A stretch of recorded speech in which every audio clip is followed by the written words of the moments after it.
भी ऐसे बच्चे जो ये सोचते हैं कि हमको प्लेसमेंट कैसा मिलेगा, हमको प्लेसमेंट कैसा मिलेगा, हमको कितनी सैलरी मिलेगी, हमको कैसी नौकरी मिलेगी, हम कैसे घर में रहेंगे, हम कौन सी गाड़ी से घूमेंगे। हमारे जो दूसरे दोस्त हैं वो आईटी पहुंच गया, उनको बहुत अच्छा जीवन उनका होने वाला है, उनका करियर, मेरा बेकार हो जाएगा, मैं खराब का। ऐसा कुछ भी नहीं है, ऐसा कुछ भी नहीं है। मैं आपको फिर बता देना चाहता हूँ।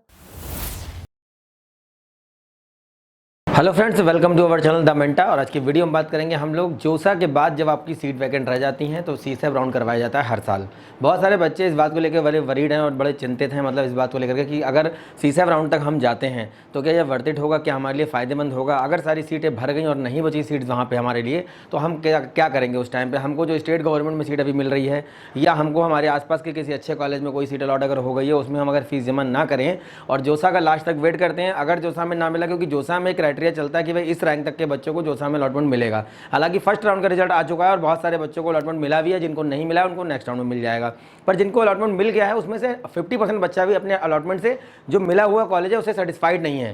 सेटिस्फाइड क्यों नहीं है? क्योंकि उनको लग रहा है कि नेक्स्ट राउंड में जाने पर उनको और अच्छा ऑप्शन मिल सकता है। और ये सही भी है कि जितने जैसे जैसे राउंड्स आपके आगे बढ़ते रहेंगे आपको ऊपर के ऑप्शन मिलते रहेंगे। जैसे एक बच्चे को भी SGSIT इंदौर में क्या मिला हुआ है, इलेक्ट्रॉनिक्स एंड कम्युनिकेशन।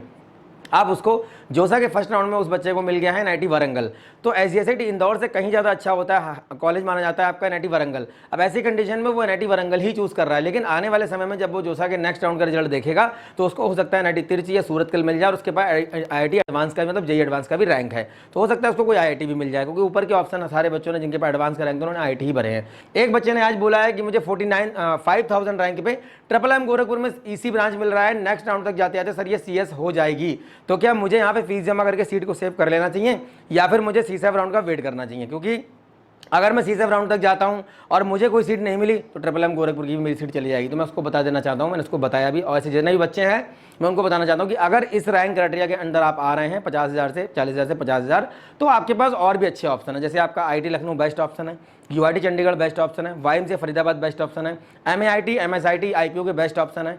अगर आप ब्रांच से थोड़ा कंप्रोमाइज़ कर लोगे तो DTU NSUT भी बेकार ऑप्शन नहीं, अच्छे ऑप्शन है आपके पास, ठीक है। HBDU कानपुर बेस्ट ऑप्शन है। इस तरीके के आपके जितने भी स्टेट गवर्नमेंट के कॉलेज आपके बेस्ट ऑप्शन है। इसके बाद अगर फीस अफोर्ड कर सकते हैं IIITs बेस्ट ऑप्शन है, NITs आपको मिल ही जाएंगे इस रैंक पे। और सीसेब राउंड तक क्यों जाना चाहिए, आज के मेरा जो टॉपिक का हमारा मोटिव है, ये मेरा मोटिव ये है टॉपिक का कि भाई इसको बताने का कि जितने भी ऐसे बच्चे हैं जो सही काउंसलिंग में पार्टिसिपेट कर रहे हैं परेशान ना हो। सीसेब राउंड में जाना कितना वर्थ इट रहेगा, सीसेब राउंड में जाने के क्या क्या फायदे होंगे, CSAB राउंड में जाना चाहिए या नहीं जाना चाहिए, इस वीडियो के माध्यम से बता रहा हूं। नेक्स्ट इसी वीडियो में IIIT की भी बात कर लेंगे। जोसा के फर्स्ट राउंड का जो रिजल्ट आपका आया हुआ है उस रिजल्ट का 2021 का वर्सेस 2020 का फर्स्ट राउंड में जो वेरिएशन रहा है, जैसे केमिकल इंजीनियरिंग NIT तिरची की मैं बात कर लेता हूं, एग्जांपल बता दूं। NIT तिरची में आप देखेंगे केमिकल इंजीनियरिंग इस बार 12,000 समथिंग प्लस पे फिल हुई है पहले राउंड में। मैं जनरल कैटेगरी की बात कर रहा हूँ, अदर स्टेट कोटे की 12,000 ऑल इंडिया रैंक में मिली है। पिछले साल ये 11 पे ही बंद हो गई थी, ठीक है। तो इसी तरीके से दोनों साल का मैं देखूंगा, हम आपको बताएंगे कि जोसा का फर्स्ट राउंड वर्सेस आपका 2021 वर्सेस 22 में क्या वेरिएशन देखने को मिला है, और इससे अंदाजा लग जाएगा कि आने वाले राउंड्स में और क्या वेरिएशन हमको देखने को मिला है।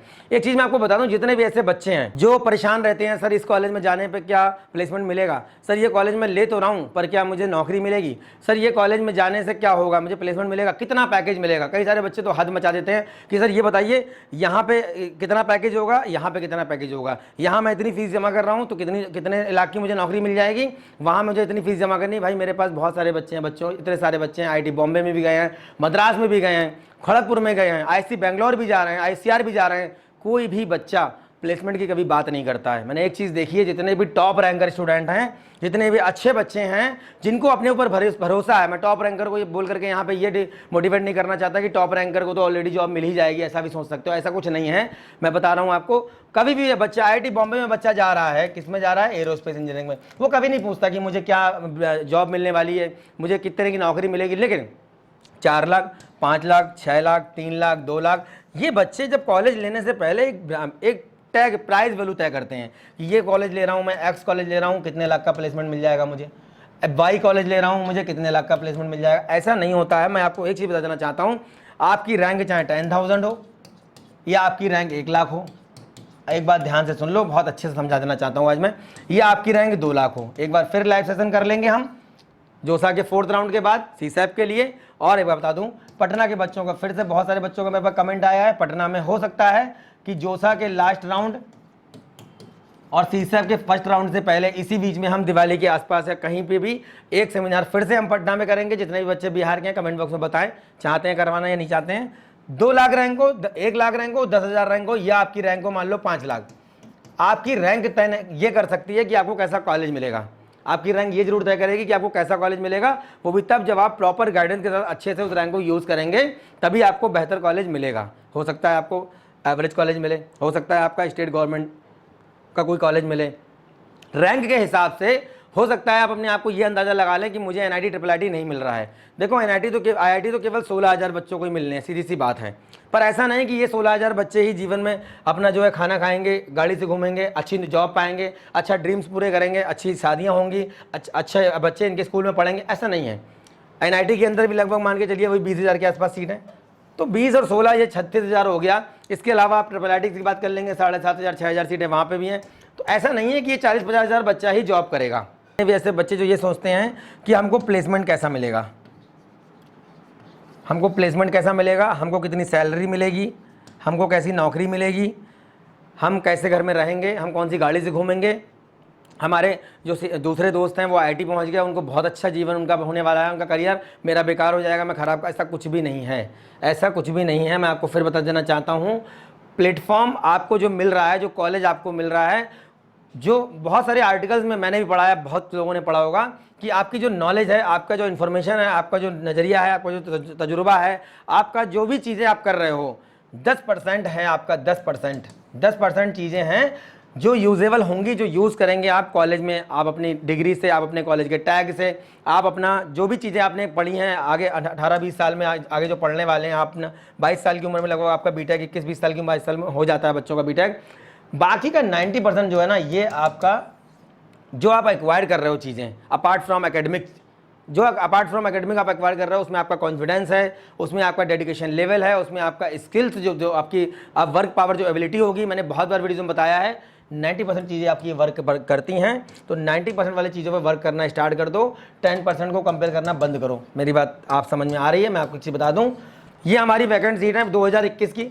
2021 में जो वैकेंट सीट रही थी, NIT वारंगल की बात करते हैं, 100 सीटें देखिए खाली बच। जितने भी ऐसे बच्चे जो ये बोलते रहते हैं क्या सीटें खाली बचती हैं, क्या सीसैप राउंड में जाने पे फ़ायदा होगा, बिल्कुल फ़ायदा होगा, 100% फ़ायदा होगा। NIT सूरत में 183। अब इसमें क्या होता है, जब 100 सीटें बची थी तो इसमें 53 सीटें होम स्टेट की थी और अदर स्टेट की 47 सीटें थी। बायोटेक में देखो 18 सीटें आपकी कितनी है, इसकी टोटल देखिए, जैसे बायोटेक में 18 सीटें हैं, तो बायोटेक में जो 18 सीटें हैं, इस 18 में क्या होगा, 9 सीटें मान लो होम स्टेट की रही होंगी और 9 सीटें रही होंगी आपकी अदर स्टेट की। तो ये डिस्ट्रीब्यूट होती हैं बाद में। अब ये डिस्ट्रीब्यूशन जो आता है, इसका पूरा एक सीट मैट्रिक आ जाएगा। जोसा के लास्ट राउंड के बाद आपका पूरा एक आफ्टर जोसा सीट मैट्रिक निकल के आएगा, सीसैप के राउंड शुरू होने से पहले। इस पूरा सीट मैट्रिक में ये पूरा ज्ञान दिया गया होगा कि इस बायोटेक में 18 जो बची हुई हैं, इसमें कितनी होम स्टेट की हैं, कितनी अदर स्टेट की हैं। मैकेनिकल में 14 हैं, तो कितनी होम स्टेट की हैं, कितनी अदर स्टेट की हैं। अब उसमें फिर कितनी जनरल की हैं, कितनी OBC की हैं, कितनी EWS की, कितनी SC की, कितनी ST की हैं। केमिस्ट्री में देखिए 12 सीटें बची हुई हैं। इसी तरीके से यहाँ पे 183, home state 93, other state 90, chemistry की 16, फिजिक्स की 37, सिविल की 17। ये जो सीट्स यहाँ पे लिखी हुई ज़्यादा सीट्स हैं, मतलब नंबर ऑफ सीट जहाँ पे ज़्यादा बची हुई थी, ये वो लिखी हुई हैं यहाँ पे, ठीक है। हालांकि बची तो कंप्यूटर साइंस में भी सीटें थी, तिरछी में भी बचती हैं, पिछले साल बची थी, बाकी सब में बची हुई थी। इसके बाद देखिए यहाँ पे NIT आपका हो गया नागपुर, 58 सीटें, 48 सीटें अदर स्टेट की, 14 केमिस्ट्री की, सिविल की 12 और माइनिंग की। नेक्स्ट हमारा NIT इलाहाबाद। NIT इलाहाबाद में देखिए आप कितनी सीटें बची हुई हैं आपकी NIT इलाहाबाद में। NIT इलाहाबाद में कितनी सीटें, 51 सीटें, 17 आपकी होम स्टेट की हो गई, अदर स्टेट की 34 हो गई, कंप्यूटर साइंस की 12, बायोटेक की 10, उसके बाद सिविल की 9। अब जो बच्चे बोलते हैं कि CS की सीटें खाली बची, देखिए खाली बची हुई हैं यहाँ पे 214 NIT Agartala, 56 home state, 158 other state, production engineering 49, chemical engineering आपका हो गया 22, केमिकल और मैकेनिकल 23 हो गया। NIT कालीकट में 167 सीटें बची हुई थी, 108 होम स्टेट की, अदर स्टेट की 59, सिविल की 27, प्रोडक्शन की 23, मैकेनिकल के बाद NIT Durgapur 98, home state 40, other state 58, biotech 25, mechanical 15, chemistry 13। NIT Goa की बात कर लेते हैं, आपकी सीटें कितनी, अब टोटल लिखी हुई नहीं है, लेकिन यहाँ पे देखिए गोवा स्टेट की 10, होम स्टेट की 1 हो गई, अदर स्टेट की 31 हो गई। यहाँ पे 3-3 स्टेट का कोटा लगा रहता है, क्योंकि दादरा नगर हवेली और दमन दीव वगैरह का भी रहता है। सिविल की 11, मैकेनिकल की 9, इलेक्ट्रिकल की हो गई आपकी 9 सीटें, ठीक है। नेक्स्ट हमारा NIT हमीरपुर, देखिए 84 सीटें बची हुई हैं, 25 होम स्टेट की, अदर स्टेट की 59, केमिस्ट्री की 14, सिविल की 11, मैकेनिकल की 16। NIT सूरत कल 76 हो गई, 56 हो गई, 20 हो गई, 16, 15 मैकेनिकल की, उसके बाद EC की 9, मेघालय की बात करेंगे 35 सीट, होम स्टेट की 6 हो गई, अदर स्टेट की 29 हो गई, सिविल की 12, मैकेनिकल की 8, इलेक्ट्रिकल इलेक्ट्रॉनिक्स इंजीनियरिंग की 7। एनआईटी नागालैंड 85 सीटें बची हुई हैं, ये इनका मैट्रिक लिखा हुआ है। पटना में 74 सीटें बची हुई थी, एनआईटी पुडुचेरी में 37 सीटें बची हुई थी टोटल आपकी, ठीक है। नेक्स्ट हमारा एनआईटी रायपुर, देखिए एनआईटी रायपुर में कितनी सीटें बची हुई हैं हमारी, 158, 40 होम स्टेट, 118 अदर स्टेट, ये आपकी ब्रांच वाइज। उसके बाद सिक्किम में देखेंगे 52 सीटें, 26 होम स्टेट, 26 अदर स्टेट, ये आपकी ब्रांच वाइज। अरुणाचल प्रदेश की देख लीजिए 144 सीटें बची हुई थी, 54 होम स्टेट, 90 अदर स्टेट, ये ब्रांच वाइज हो गया। एनआईटी जमशेदपुर में देख लेते हैं 29 सीटें टोटल, 13 होम स्टेट, 16 आपकी अदर स्टेट की। उसके बाद आपका वैकेंट सीट देखेंगे हम आपका एनआईटी कुरुक्षेत्र में 116, बहुत अच्छा एनआईटी माना जाता है, 63 होम स्टेट, 53 आपका अदर स्टेट। उसके बाद ये आपकी branch wise civil, production engineering, industrial production और मैकेनिकल की 117। एनआईटी मणिपुर में 61 सीटें बची हुई हैं, 16 होम स्टेट, 45 आपका अदर स्टेट हो गया। नेक्स्ट हमारा देख लेते हैं हम एनआईटी मिजोरम में 98, होम स्टेट 51, 47 आपकी हो गई other state, Rourkela 175, 82 home state, other state 93। उसके बाद वैकेंट सीट 81 हो गई आपकी टोटल, किसमें एनआईटी सिलचर में, होम स्टेट 15 और अदर स्टेट 68। श्रीनगर में देखेंगे वैकेंट सीट 222, जम्मू कश्मीर की 51, अदर स्टेट की 172, केमिकल में 46, सिविल में 42 और इलेक्ट्रिकल इंजीनियरिंग में कितनी हो गई आपकी 28 सीटें। एनआईटी तिरची का देख लेते हैं, तिरची में देखिए 76 सीटें टोटल, अदर स्टेट का अपनी 36 हो गई, होम स्टेट की 40 हो गई, सिविल की 14, प्रोडक्शन की 14, इलेक्ट्रॉनिक्स एंड कम्युनिकेशन की 8 सीट, ठीक है। उत्तराखंड में 58, होम स्टेट 22, अदर स्टेट 36, उसके बाद मैकेनिकल की 18, सिविल की 15 और 11 सीट आपकी हो गई इलेक्ट्रॉनिक्स एंड कम्युनिकेशन की। नेक्स्ट हम देख लेते हैं हमारा एनआईटी जलंधर में 181 सीटें खाली बची हुई हैं, 181 में आपका होम स्टेट की 101 हो गई, अदर स्टेट की 80 हो गई, बायोटेक 29, टेक्सटाइल 39, इंडस्ट्रियल प्रोडक्शन आपका 23। उसके बाद आपका हो गया है वैकेंट सीट 48 जयपुर में बची हुई थी, होम स्टेट 19 और अदर स्टेट आपके 29 हो गई, ये आपकी ब्रांच वाइज हो गई। एनआईटी भोपाल की बात करेंगे 102 सीटें बची हुई हैं, home state 42, other state 60, mechanical engineering में 17, सिविल में 14, इलेक्ट्रिकल इंजीनियरिंग में 13। उसके बाद आपका वैकेंट सीट 132 बची हुई आंध्र प्रदेश में, 44 होम स्टेट, अदर स्टेट 88, ये आपकी ब्रांच वाइज हो गई। आईएसटी शिवपुर की बात कर लेते हैं, ये भी आपका एनआईटी है पिछले साल से, ठीक है। Vacant seat 97, 49 home state, other state 48, civil 17, mechanical 15, mining आपकी होगी कितनी 15। ये हमारी होम स्टेट की सीट आप जो देख रहे हैं ये हमारी वैकेंट सीट है।